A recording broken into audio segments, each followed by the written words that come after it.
Bo Nicks is trying to avoid a sophomore slump with the Broncos in 2025. It's not that Denver surprised anyone by taking him the first round of last year's draft, but that they stuck to their pick at 12 and got the Oregon quarterback. There was a thought by many that they could have traded back and still gotten him late in the first. He had one heck of a year. His head coach, Sean Payton, singing his praises, saying Bo Nicks is going to be one of the top 4 or 5 quarterbacks in the league the next 2 years. This is a team capable of winning the Super Bowl. Broncos opened up the season against the Titans September 7th. All right, let's get our Bronco quarterback, Danny Kanell, here to talk about the current quarterback there. So, Danny, I'm trying to remember, you and I have had conversations about the very thing that, not surprising that Sean Payton took Bo Nicks, but where he took him, it proved to be fantastic here. But now, are you continuing to buy what he's saying about his guy here being a top 4 guy? All right, so here's the thing on Bo Nicks. I was surprised they took him where they did. I didn't think he would be a top 5 pick or top 15 pick. And boy, the Cover 3 podcast was all over me. I was supposed to grow a beard, which I did for a few months. But here's the thing: I'm more than willing to admit I was wrong on what I thought I could be, what Bo Nicks could be in year 1. And the one thing that I think Sean Payton realizes how much of a mental position quarterback is, and he wants to build up his quarterback's confidence. I think it goes all the way back to when he picked up Drew Brees with the Saints. That was one of the things that Drew Brees has even talked about, that Sean Payton was one of the only coaches who believed in him. And that belief became infectious and instilled a belief and a confidence in Drew Brees that allowed him to have the career he did. I think you're seeing Sean Payton try to replicate that with Bo Nicks by building his confidence up. And it's not like he has any competition for the job, so he knows he's his starting quarterback. So he's all in. Like, the chips are all in on the table. And here's where I'll play along with Sean Payton a little bit, because Bo Nicks had a great rookie season, right? He had more passing yards and more passing touchdowns than Jaden Daniels, who won the Rookie of the Year award. He took him to the playoffs. Like, he had a great season.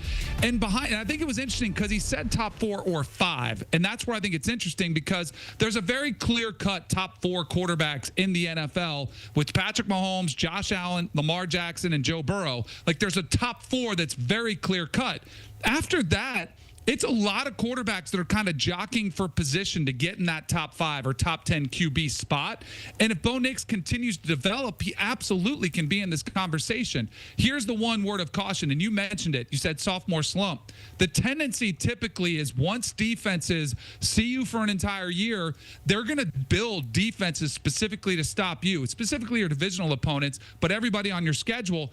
I think the adjustment teams are going to make is they're going to start taking away some of the quick game, and they're going to take away Bo Nicks' legs, because that was the one area I think people were surprised that Bo Nicks was as athletic as he was, and he rushed for almost 500 yards. I think they're going to force him to win from the pocket, but as long as he keeps making good decisions with the football and executing the offense with Sean Payton puts forward for him, I think he could play himself in. Top 4, top 5 is very optimistic, but I think top 10 is not out of the question of possibility for what Bo Nicks could be, as long as he continues to develop. No doubt about it. Just to button up on what Sean Payton said, I think I'm with you. Didn't leave a lot of room saying 4 or 5. Top 10 or 12 might have given a little bit more cushion to get Bo Nicks in that conversation. But again, what they did last year was fantastic. Hard to argue what they're doing out there in Denver. Let's get to Caleb Williams going viral for like a reaction that he had in practice, DK. And again, you've been a part of these things. Is it mostly ho-hum, or what are we to make about what some Bears fans are worried about right now? This video is so ridiculously over the top. The one where he's trying to hit the targets, like, first of all, he was close. It wasn't like he airmailed and missed the entire target. And his reaction actually shows me a competitive fire that I kind of like. Here's what's happening. This happens when being an NFL quarterback is already one of the most pressure-packed jobs in existence. Then throw in the mix the fact that you're a #1 overall pick.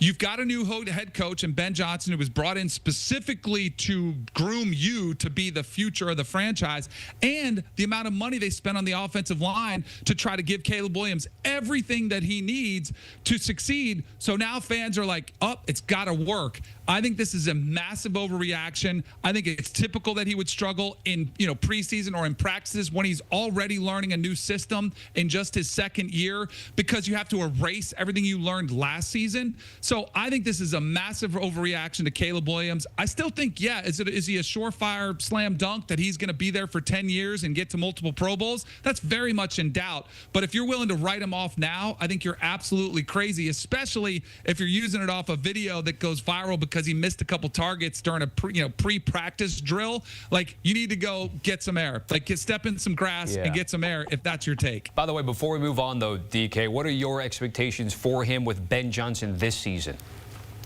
Oh, I think you'll see a much improved Caleb Williams, in large part because Ben Johnson, the thing that he had success with Jared Goff, is giving him a run game. Like, I think they're going to take some of the pressure off Caleb Williams to try to make some of those plays off the cuff. Where he does flash and it's exciting, I think you'll see him play more within the system, more play action pass, and they'll have better opportunity. If they can't establish the run, I've got real concerns about what he could be, but I do think Ben Johnson wants to bring some physicality, just like they displayed in Detroit. They're going to try to bring that to Chicago. So I think you'll see him in less pressure positions as a quarterback where he has to make this heroic play. But that is a question mark because going back to USC in college and even at times last year, he tends to, escape the pocket quickly because he hasn't had that luxury. So to me, that's the learning curve. He's got to get comfortable throwing the football away, taking the check down, taking the boring plays, and the big ones will come. But ultimately, I think you do see an improved Caleb Williams. Bears fans are hoping for a surge, not a slump for their quarterback. All right, let's get to the situation in Indianapolis. DK, and you mentioned your cover 3 time when you split here. Of course, it's like the college thing. You look at the depth chart, it's or at quarterback, Anthony Richardson or Daniel Jones for the Colts here. How do you think it all plays out?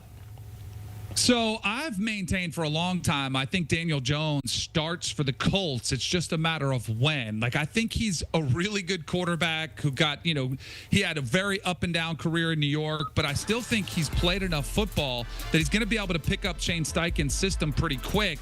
And here's the thing with Anthony Richardson, which concerns me. First of all, you've got the injury concerns which creep up. You don't see the confidence in the staff to name him the first-team quarterback going into camp. So why is that? Like, is he struggling with accuracy still, which has plagued him going all the way back to college and is a 47% completion guy last year? Like, that to me is very concerning. Ultimately, Chris Ballard, their GM, is sort of attached to Anthony Richardson. So he's probably going to start week 1 because they want him to. They want him to succeed. But I just don't know how you trust a quarterback who has struggled as much as he has had early with both injuries and accuracy, that I do think Daniel Jones is the starting quarterback for the Colts by week 5 or 6. He'll get that opportunity, and I think he runs with it. We're talking about the run game and Jonathan Taylor, who I think is going to be, when he's healthy, he can be one of the better backs in the league. That's where I think Daniel Jones can really excel because he is a quarterback who will make good decisions with the football. And I know the big play potential is exciting with Anthony Richardson. I just think there's too much variability and there's not enough consistency in his game. So I think Daniel Jones is the quarterback for the Colts by midseason.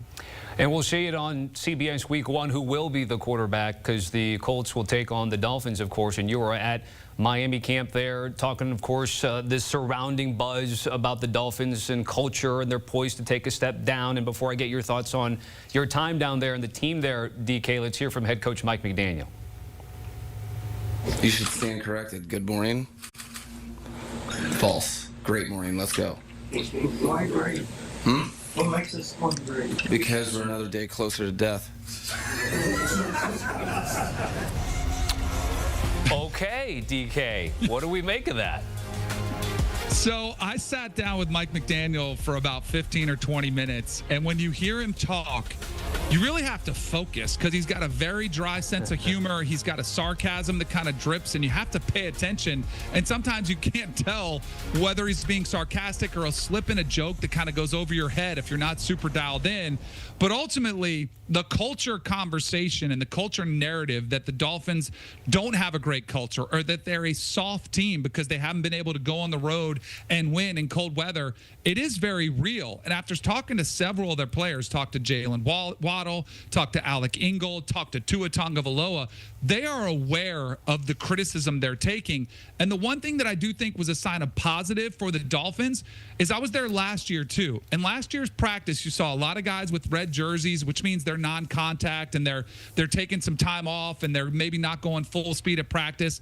This year, there was only one player in a red jersey that wasn't a quarterback, and the sense of urgency, the pace at practice was completely different. So I think from that standpoint, standpoint, the team is aware of it. And if they take that challenge and that criticism to heart and they respond to it in a positive way, their schedule sets up nicely to get off to a strong start. But I do think that is imperative. Last year, their schedule was set up to get a strong start. Of course, they start 2-4 because they lose Tua, and the backup situation was a nightmare. But they are positioned to start off strong. If they can do that, they could go a long way in silencing a lot of their critics that are taking shots at Mike McDaniel's coaching style and the locker room culture there in Miami. Yeah, it seems like they like him, so they're going to have to get off to a good start to try to keep him and them around there, because everyone thinks they're poised to take that step back with some of the others in the division. DK, certainly appreciate it, my man.